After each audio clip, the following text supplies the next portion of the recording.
Vamos a ver la ley natural en Santo Tomás de Aquino. Es un tema muy importante, el más importante y el más crucial para todo lo después. No se puede, en primer lugar, sacar a Santo Tomás de su contexto histórico. Su contexto histórico es el Sacro Imperio Germano del siglo XIII. Por lo tanto, él no postula históricamente, y es inconcebible que históricamente postule derechos individuales, derechos a la intimidad y derechos a la libertad religiosa. Pero eso no significa que es contradictorio sostener que Santo Tomás pone los fundamentos indirectos de estos conceptos, porque los pone como antecedentes ontológicos. Es decir, en Santo Tomás encontramos los fundamentos ontológicos de los derechos individuales, del derecho a la intimidad, es decir, a la libertad política, y el derecho a la libertad religiosa. Esto es muy importante porque si bien afirmamos que existen fundamentos escolásticos para la economía de mercado, esto lo vamos a ver con la Suma Escolástica, para la división de poderes políticos y para la ciencia en su sentido moderno, tal como lo plantearon los neoplatónicos cristianos, estos fundamentos no se encuentran directamente en cuestiones de Santo Tomás. ¿Por qué? Porque hay párrafos en que Santo Tomás adelanta estos conceptos y otros en los cuales los contradice. Pero como decía, sí hay antecedentes indirectos en Santo Tomás que son de tipo ontológico. Vamos a ver ahora uno de estos ejemplos, el tema de la autonomía del reino político. Bueno, tenemos que aclarar lo que es causa eficiente principal y causa eficiente instrumental en Santo Tomás. Les voy a poner un ejemplo.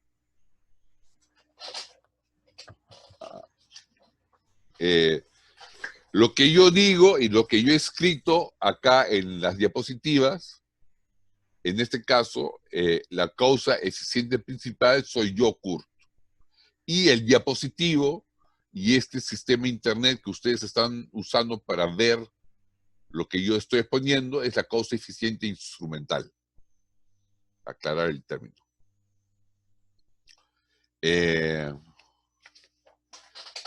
El agustinismo político, y esto es muy importante recordarlo, que existe esto, el agustinismo político consideraba a la causa eficiente que legitima al príncipe secular al pontífice. El pontífice, lo que decía el Papa, era la causa eficiente principal que legitima al príncipe secular. Y el príncipe secular es solo una causa instrumental del pontífice.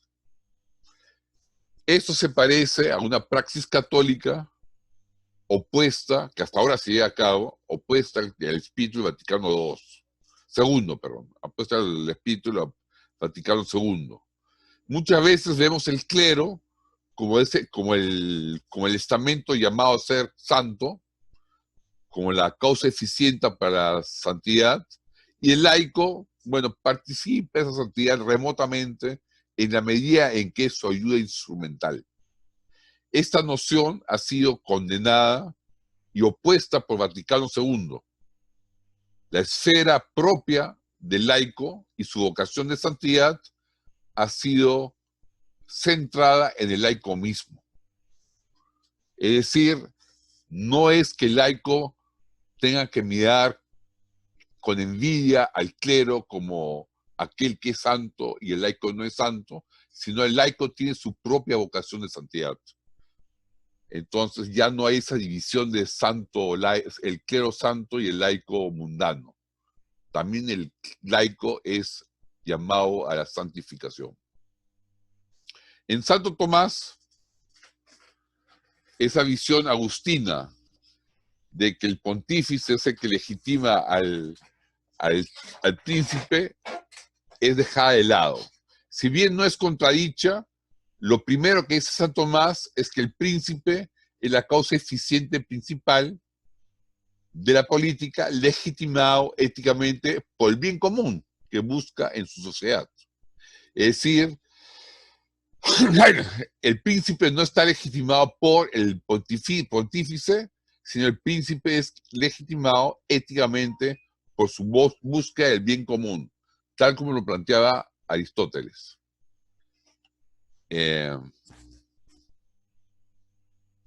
Entonces, el príncipe secular es la causa eficiente principal del bien común, y el poder secular tiene su esfera autónoma propia e independiente de la Iglesia.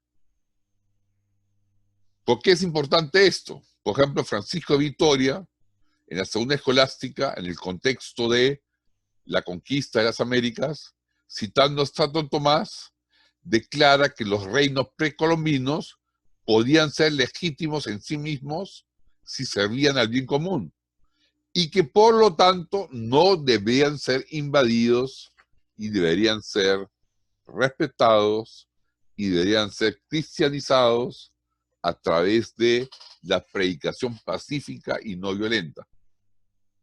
Lamentablemente no se le hizo caso. Es importante este concepto porque porque Pío IX o Pío IX es moderado por León XIII, que era tomista, y quien declara que el Estado, que cumple iuri proprio sujeto, es legítimo. Y este concepto es tomado por Benedicto XVI. Ese es un ejemplo de ley natural, es decir, un ejemplo de que lo político tiene su naturaleza. La naturaleza de lo político es buscar el bien común, y es conforme a esta ley natural de buscar el bien común que se legitima la política. Entramos así a la idea central de la ley natural. Hay que aclarar que los cristianos tenemos los 10 mandamientos.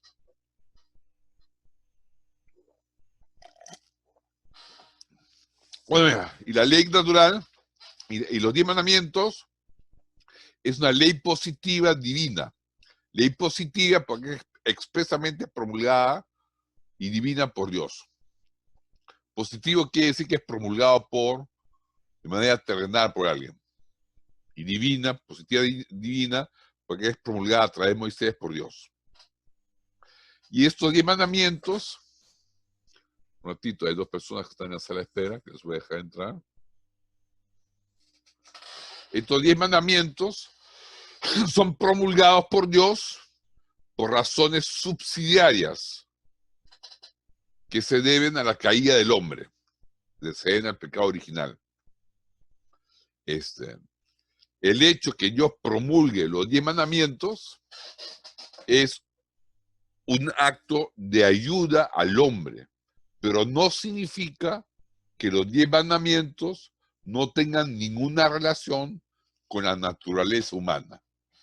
Esto es muy importante porque aclara muchas divisiones entre católicos y evangélicos. Y algunos evangélicos, porque muchos evangélicos también aceptan la idea de ley natural. A ver, no funciona el diapositivo.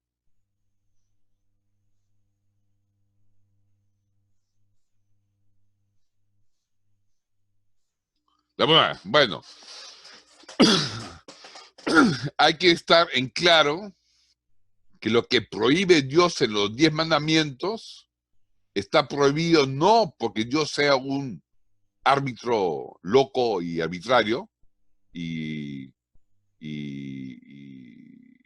alocado, es decir, los 10 mandamientos, lo que prohíbe los 10 mandamientos no está prohibido por arbitrariedad divina, sino porque lo que es contrario a los 10 mandamientos hace daño a la naturaleza humana.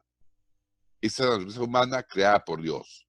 Es decir, Dios crea la naturaleza humana con ciertas características creadas por Dios, y a partir de esas características se derivan ciertos mandamientos para evitar que el hombre se haga daño. Entonces los 10 mandamientos son mandamientos no arbitrarios, sino son mandamientos que respetan la naturaleza humana. Esto lo podemos ver en Proverbios 8, donde dice, pero el que peca contra mí, dice Dios, a sí mismo se daña. Es decir, daña su propia naturaleza. Hay que recordar que Abraham, Isaac y Jacob y muchos patriarcas del Génesis son salvos mucho antes de la promulgación de la ley mosaica de los 10 mandamientos. Es decir, sabían obrar bien conforme a la ley escrita en sus corazones. Esa ley escrita en los corazones, de la cual habla el capítulo 2 de Romanos. Ahí tienen los dos pasajes, Romanos, capítulo 2, versículos 14 y 15. Habla de la ley escrita en los corazones de los gentiles, de los no creyentes.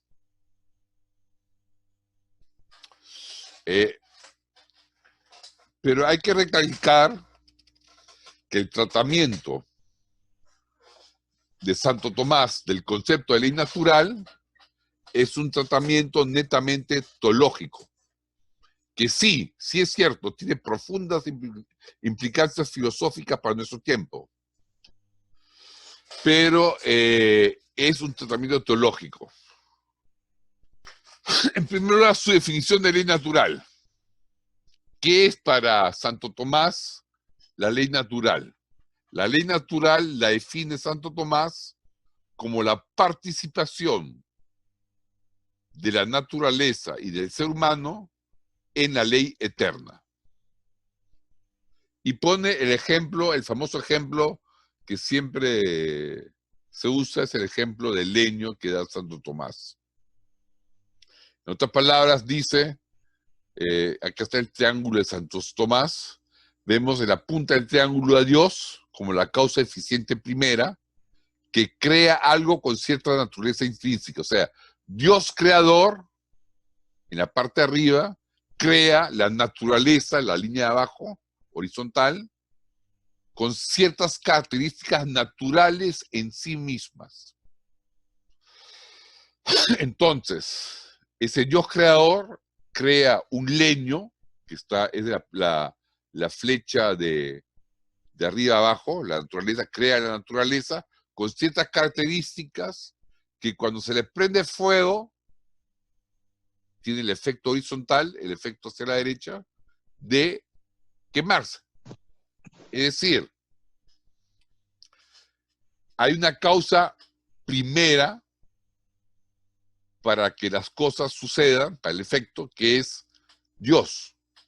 Pero esa causa primera actúa a través de una causa eficiente segunda, que son las leyes de la naturaleza.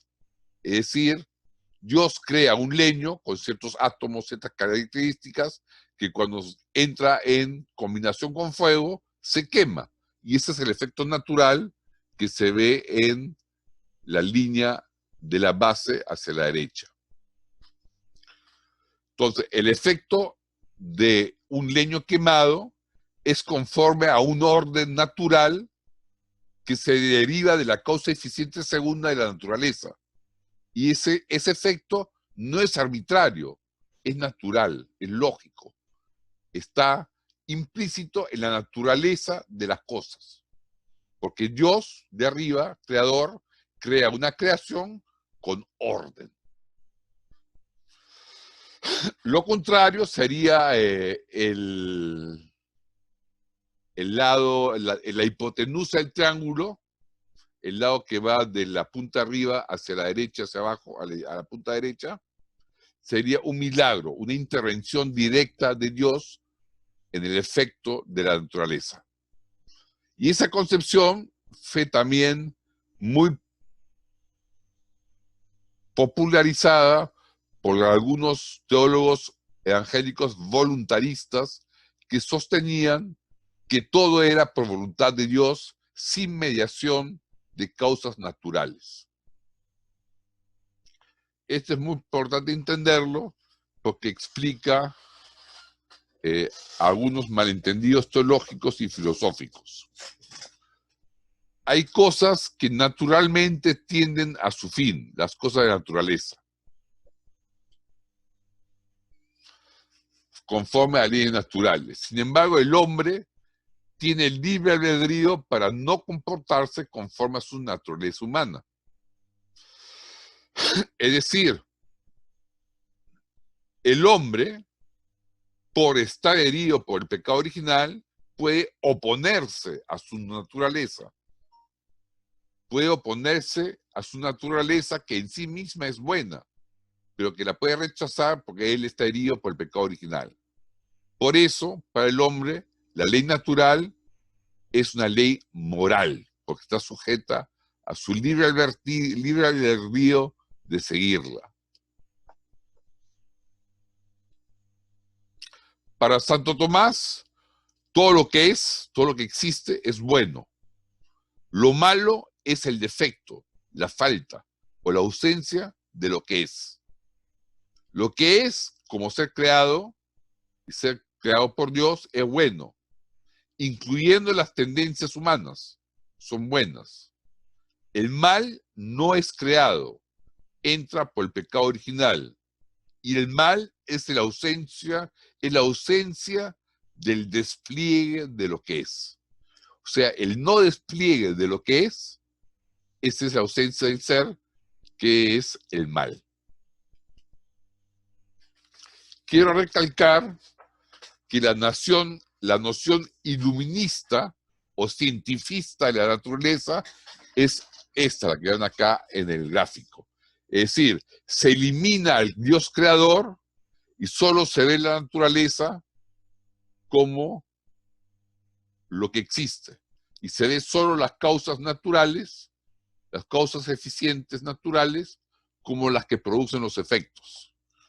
Para Santo Tomás, él diría, el que dice que Dios hace que el leño se queme, argumenta mal. Porque no solo es esa la causa, sino también el leño tiene causas en sí mismas que producen que el leño se queme. Es decir, la forma correcta de argumentar es que Dios crea un leño que tiene características propias que hacen que el leño produzca humo. Para Santo Tomás, esta es la forma correcta de argumentar. Eliminar una u otra causa, la causa eficiente primera o la causa eficiente segunda, es incorrecto. Reducir todo solo a la causa eficiente segunda también es incorrecto, tal como lo hacen los iluministas y los cientifistas que no creen en Dios. Es decir, los efectos naturales solo tienen como causa causas naturales. El otro error que existe es negar la naturaleza, es decir, negar que hay una causa segunda en relación a Dios y decir que Dios es la causa directa de todo. Es decir, Dios sostiene arbitrariamente todo en la realidad sin haber creado un orden natural. Esta es la noción de la teología voluntarista de muchos evangélicos. En ese caso, nace en el siglo XV un voluntarismo teológico que dice que matar es malo, no porque sea contrario a la naturaleza del hombre, una naturaleza tal como Dios la creó, sino que matar es malo porque está escrito en la Biblia, y no hay otra razón. Sin acordarse que lo que está escrito en la Biblia está escrito tal como está escrito porque respeta la naturaleza humana creada por el propio Dios. Es así como Santo Tomás, en la segunda parte del tomo 1, en la cuestión 24, se pregunta si el precepto de la ley natural es único. ¿Y cuál es este precepto? Y Santo Tomás responde, sí, hay un precepto único de la ley natural. Estoy hablando ahora de la ley moral, que consiste en decir, haz el bien y evita el mal. Eso quiere decir que el precepto único de la ley moral es hacer lo que está de acuerdo a tu naturaleza humana y evitar lo que no es conforme a tu naturaleza. La ley natural se cumple con el perfeccionamiento y despliegue de las 4 virtudes de las cuales habla Aristóteles. Esas 4 virtudes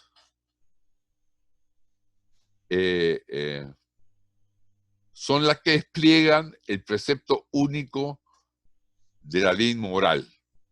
Y al desplegarse de diferentes maneras, dan lugar a diferentes concreciones históricas. Y este despliegue se realiza de acuerdo a 3 tendencias buenas del ser humano. La tendencia vegetativa, o sea, del cuerpo, la tendencia sensitiva, es decir, las emociones, y la tendencia racional, es decir, de la inteligencia.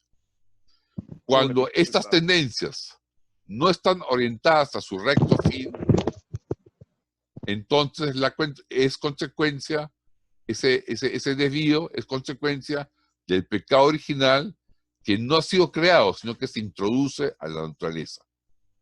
Kurt, disculpa. Sí. Veo que David Chiapas está... Sí. Sí, justo. Sí, acabo de verlo. Gracias por avisarme. Bueno. Es así como... no pasa, esta va a mirar. A ver, cabe aclarar que estas tendencias que se dirigen a su recto fin, pero que pueden desviarse su recto fin, no son automáticas.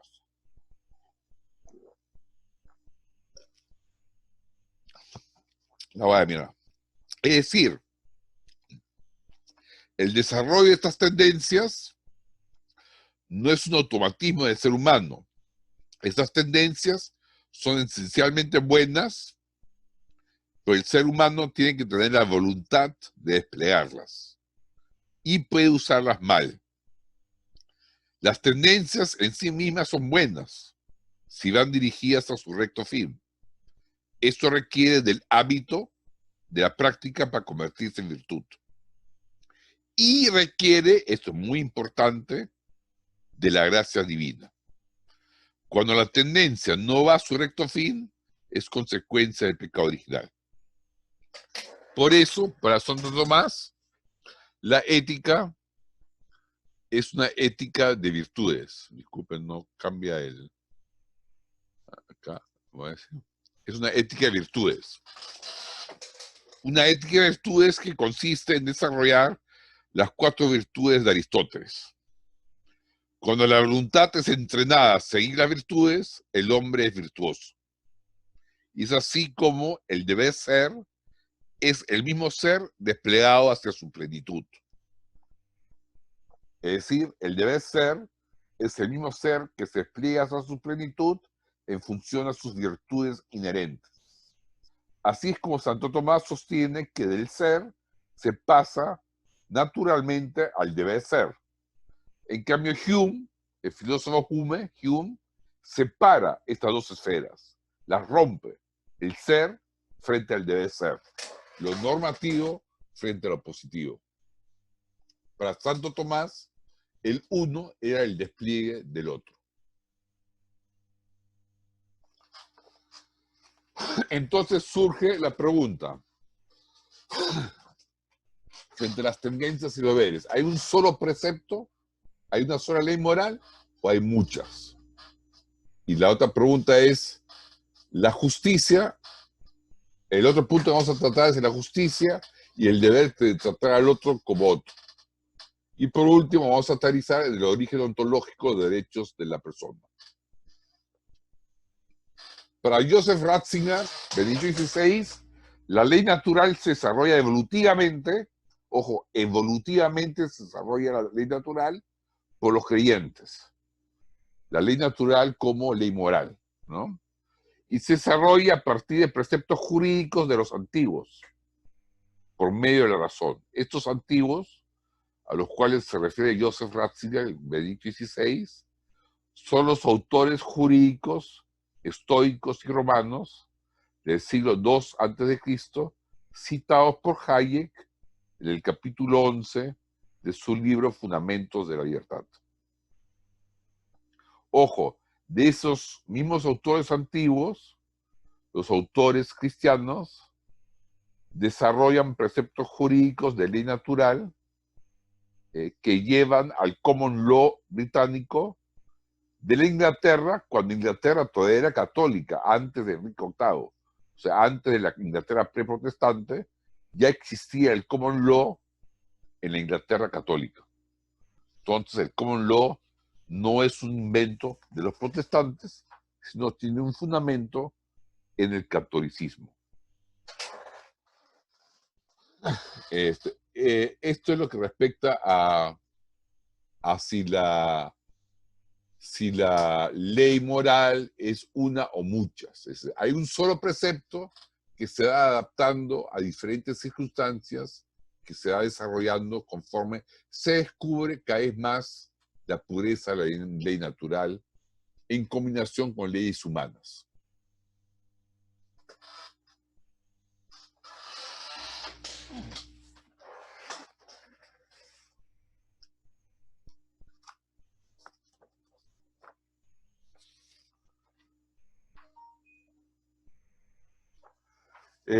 La ley es evolutiva en el sentido que tiene preceptos primarios y secundarios. La aplicación prudencial de los preceptos primarios a través de preceptos secundarios nos da una variedad de leyes positivas, de leyes humanas. Lo dice Santo Tomás en la cuestión 95, artículos 2 y 3. Es decir, él dice, no todos los principios comunes de la ley natural pueden aplicarse de igual manera a todos los seres humanos por la gran variedad de circunstancias. De ahí provienen las diversas leyes positivas según los diversos pueblos.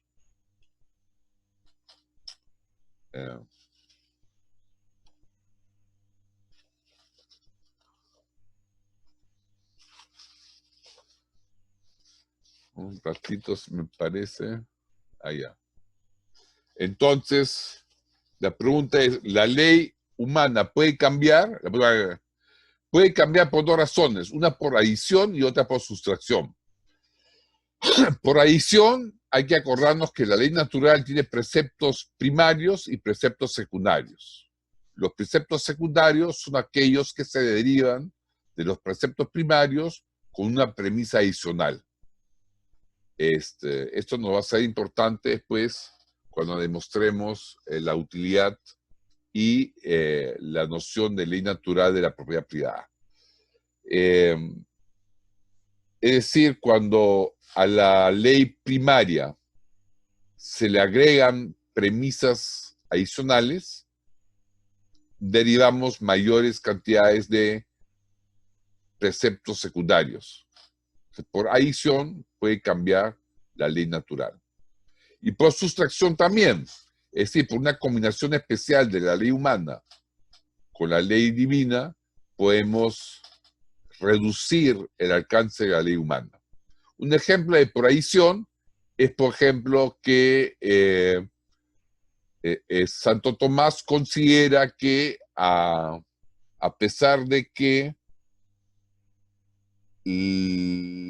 los bienes son creados en común para toda la humanidad, la propiedad privada tiene la función útil de preservar los bienes en su correcto estado. Y está hablando de la propiedad privada feudal. Y de ahí deriva la ley natural de la propiedad privada como precepto secundario. Y como ejemplo de sustracción tenemos, por ejemplo, que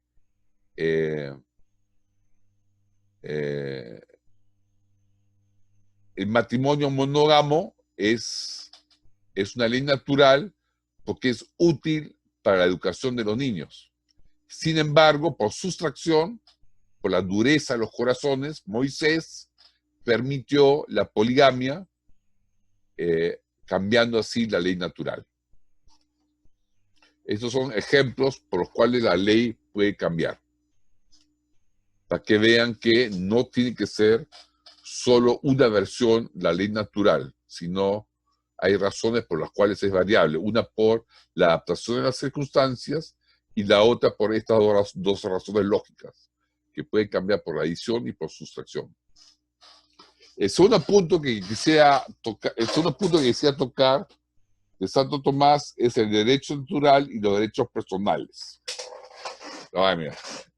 Corresponde al hombre natural el deber de desplegar las 4 virtudes de la ley moral o la ley natural. Es decir, corresponde al hombre desplegar, desarrollar, practicar las 4 virtudes. Pero en la parte del derecho natural, solo le corresponde al hombre desplegar la potencia de una sola virtud, la virtud de la justicia. Es decir, el derecho solo tiene que ver con una de las 4 virtudes, la justicia, que es dar al otro lo suyo. Yo, frente al otro, tengo el deber de respetar su dignidad de persona creada a imagen y semejanza de Dios. Y cuando yo no cumplo mi deber, el otro tiene el derecho de reclamarme el respeto de su dignidad personal. Así es como en la segunda escolástica se afirman los derechos originarios de la persona. Los derechos originarios del súbdito, a la escolástica, los derechos originarios del súbdito frente al gobernante. Es así como se pasa de la obligación de desarrollar la justicia al derecho del otro a reclamar la justicia. Estos derechos subjetivos son previos a la existencia del gobierno y presuponen la bondad ontológica del ser humano como una bondad diferente a su bondad moral. ¿Qué quiere decir esto? Que por más que un criminal moralmente se porte mal, no pierde su unidad personal. ¿Por qué? Porque los derechos humanos no se pierden aunque se actúe mal. ¿Por qué? Porque la bondad ontológica del ser humano es diferente a su bondad moral. Otro tema que se deriva de la ley natural es la tolerancia. La tolerancia en la ley humana. Dice en este famoso pasaje que está en la segunda parte del primer libro, en la cuestión 96 de Santo Tomás, dice Santo Tomás que la ley humana se establece para una multitud de hombres en la cual la mayor parte no son hombres perfectos en la virtud. Es decir, la ley humana, no la ley natural, la ley humana se establece considerando que hay hombres que no son perfectos en la virtud. Hablando de paso del mercado, podemos afirmar que el mercado no es una institución para salvar almas. O sea, el mercado no es una institución que obliga a desarrollar las virtudes. Es una institución que considera que los hombres no son perfectos en la virtud. Y dice Santo Tomás, y así la ley humana no prohíbe todos los vicios de los que se abstiene un hombre virtuoso. Hablando de nuestro tema de la doctrina social de la Iglesia, la búsqueda de lucro, o mejor dicho, la búsqueda perversa de lucro, es una cuestión del confesionario. No es una cuestión de ser prohibida por la ley humana.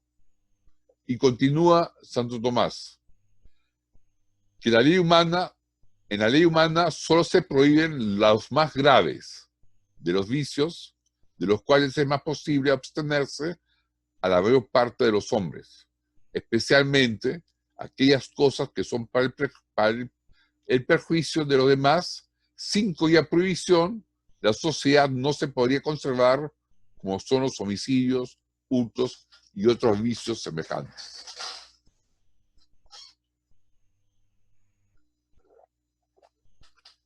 Es decir, tenemos una visión de Santo Tomás, tenemos una visión de Santo Tomás sanamente utilitaria de la ley. Es decir, la ley es útil porque previene, la ley humana es útil porque conserva la sociedad. Esto es compatible con la utilidad del sistema de precios para impulsar la cooperación humana y además basa Santo Tomás esta ley humana en los derechos de terceros. Prohibir el homicidio, el hurto, los vicios semejantes. Y dentro de esos derechos de terceros se establece el marco dentro del cual emerge naturalmente el mercado. Es decir, tenemos esta visión. O sea, el círculo más grande es la ley natural o ley moral. Es la ley que desarrolla la potencia total de las virtudes. El círculo interior es la ley humana. Es la ley que desarrolla la potencia de la justicia. Y el espacio, este espacio entre el extremo de la ley natural y el interior de la ley humana, es un espacio que reserva las cosas que la ley humana no prohíbe. Y he ahí el espacio de la tolerancia del cristiano. Es decir, aunque esté prohibido por la ley natural, la ley humana no prohíbe ciertos vicios porque es conveniente considerar que no todos los seres humanos son virtuosos. Los que se oponen a esta visión dicen que contradice la función educativa de la ley. Esto es falso, porque la ley humana sigue siendo pedagógica, aunque cae ahí donde no llegue. Es por esto que la ley humana debe callar ahí donde no llega, es decir, debe respetar el derecho a intimidad y considerar que el derecho a intimidad no es el derecho a hacer lo malo, sino es el derecho a desarrollar personalmente la virtud. Esto es muy importante. Este espacio que hay entre ley natural y ley humana no es el derecho de hacer lo malo, sino es el derecho que tiene cada cristiano para desarrollar su virtud.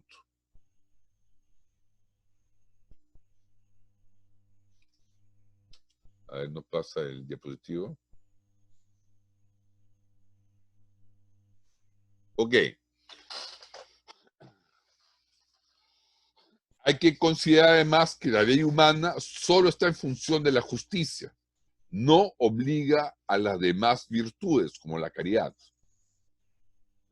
Y vamos a ver que esto tiene relación con temas de mercado. Por ejemplo, la justicia humana no está en la capacidad de juzgar las intenciones últimas de las acciones. Eso tiene que ver con el subtema de los incentivos.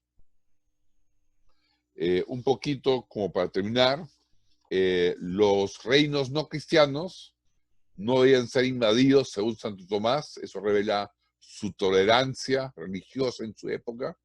¿Sí? Para Santo Tomás, los reinos no cristianos, los reinos musulmanes no deben ser invadidos.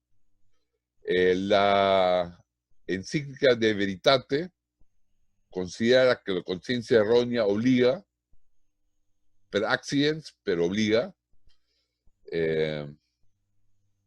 y la Declaración Dignitas Humanae del Vaticano II considera que, que el derecho a la libertad religiosa no debe ser violado por el Estado.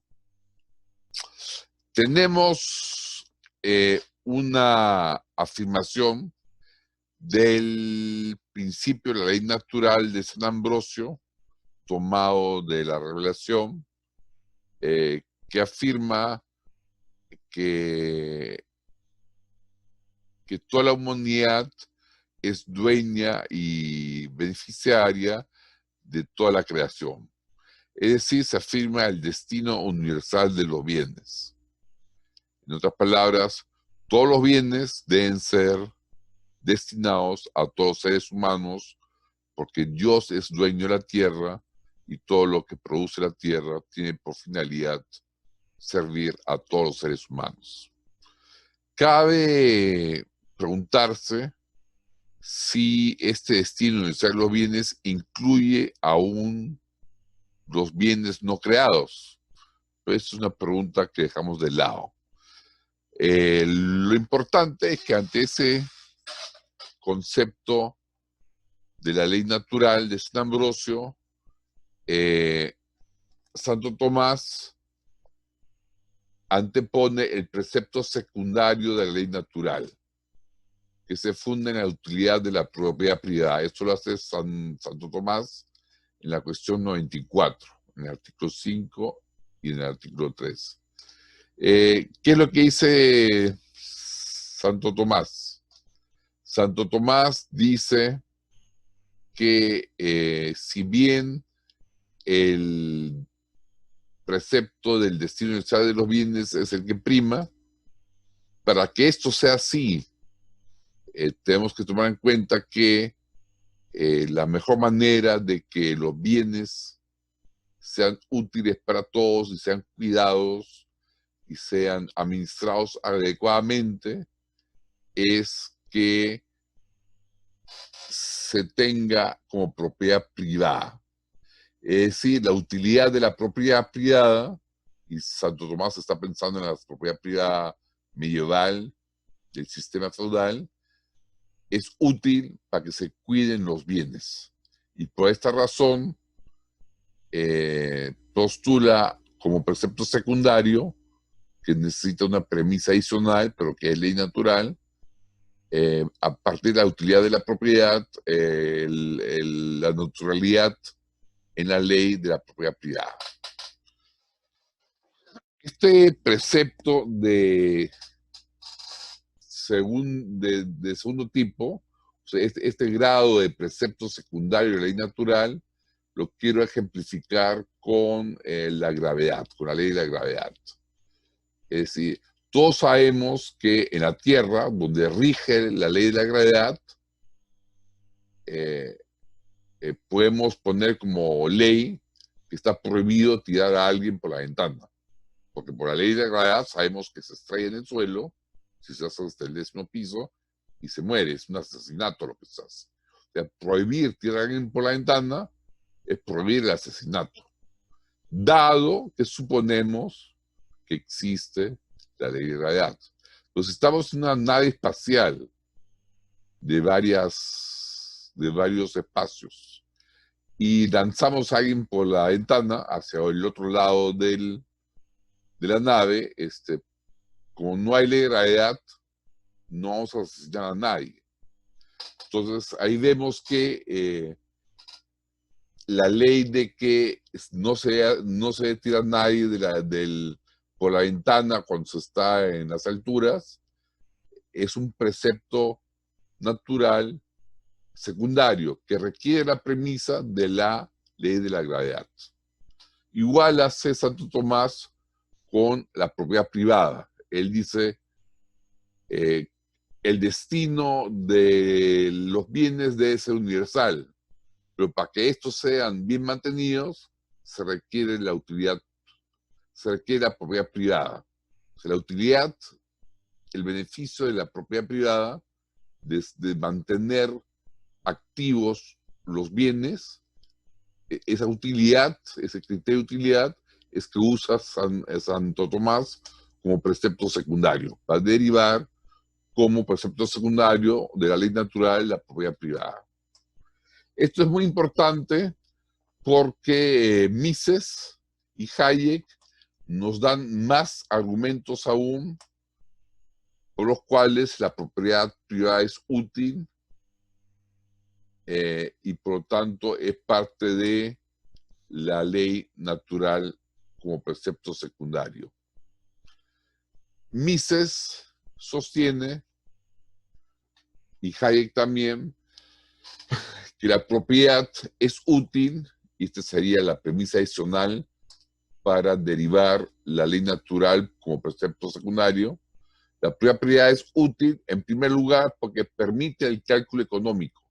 Si no hubiese propiedad privada, no sería posible que la gente disponga de los bienes y los intercambie. Y no se formarían precios que guían a la gente para saber si van a ganar o perder.